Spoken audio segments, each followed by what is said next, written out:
Let's make air dry clay cookie cutter ornaments stamped with vintage glass. First, moisturize your hands. This will make it less likely that the clay will stick to your hands while you work.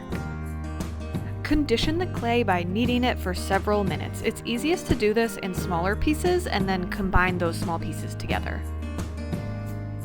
Roll out your clay to about 1/8 to 1/4 inch thick.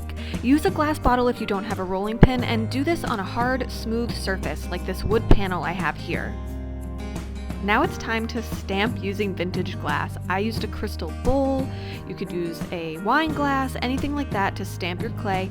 This definitely does not need to be perfect. Imperfections are not going to show once you cut these out. And it's cookie cutter time.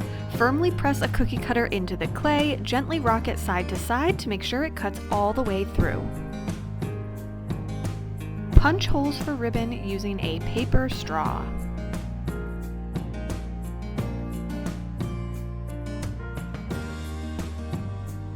Don't forget to store your extra clay properly so you can use it again in the future. If you're too impatient to let your clay air dry, you can bake it. Lay flat on parchment and a baking sheet and place in a cold oven. Set the oven to 200 degrees, bake for 20 minutes, then turn off, leave the clay in until the oven fully cools. If your ornaments aren't fully dry, you can flip them over and repeat this baking process. If the edges are a little rough, lightly sand with fine grit sandpaper.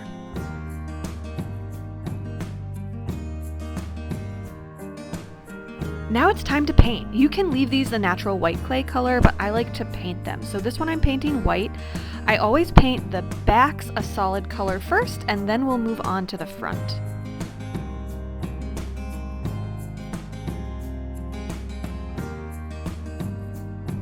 I also used some metallic paint on these, so paint the back solid color whatever you're going to paint on the front. So here's a metallic silver one.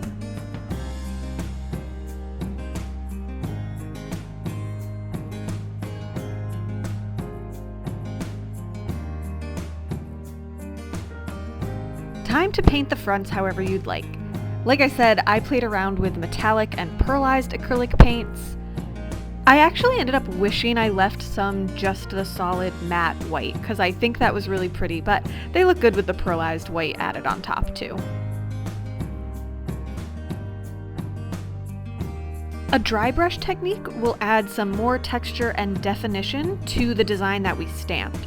So to dry brush, you just add a little paint on your brush, wipe off any excess on a paper towel, and then very lightly brush over the texture of your ornament.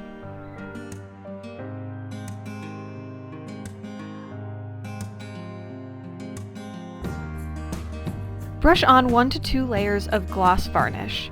Again, I did the back first, let that dry fully, and then I varnished the front.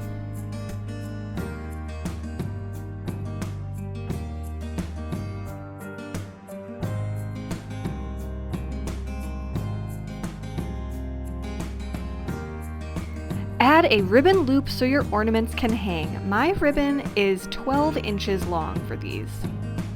And you can see here I'm tying it on with a lark's head knot. So I push the loop through and then pull the ribbon through itself. Now your ornaments are ready to hang. You can give them as gifts or decorate holiday packages with them. Like this video and subscribe to my channel so you don't miss out on any of my holiday ornament and crafting ideas. Happy holidays!